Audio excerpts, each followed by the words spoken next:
अगर कोई किसी को गुस्से में यह कहता है कि मैं तुझे चींटी की तरह मसल दूंगा, तो इसमें वह चींटी शब्द का यूज इसलिए करता है क्योंकि वह तुम्हें यह बताना चाहता है कि तुम चींटी की तरह कमजोर प्राणी हो।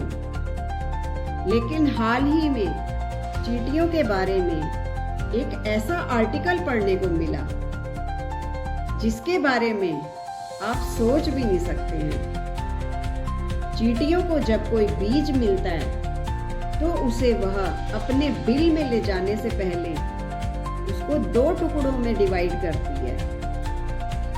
ऐसा वो इसलिए करती है, जब बीज 2 टुकड़ों में डिवाइड हो जाएगा तो जब वो बिल के अंदर जमीन के अंदर ले जाएगी तो वहाँ नमी की वजह से वो अंकुरित नहीं हो पाएगा, पनप नहीं पाएगा, एक पौधा नहीं बन पाएगा।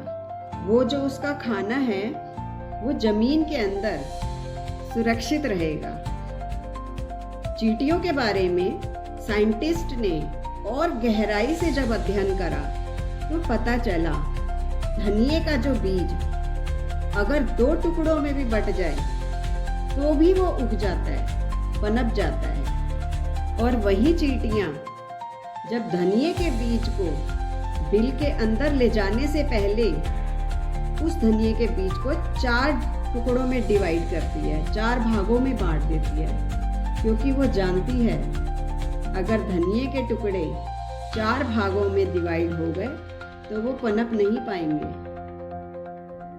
धनिये का बीज 4 भागों में विभाजित होकर अपनी अंकुरित होने की ताकत को खो देता है। यहाँ समझने वाली बात ये है कि एक छोटा सा जीव जिसे हम चींटी कहते हैं, जिसे हम कमजोर समझते हैं, उसे प्रकृति ने, ईश्वर ने जिंदा रहने की ऐसी योग्यता दी है कि वो अपने जिंदा रहने का तरीका ढूंढ ही लेती है।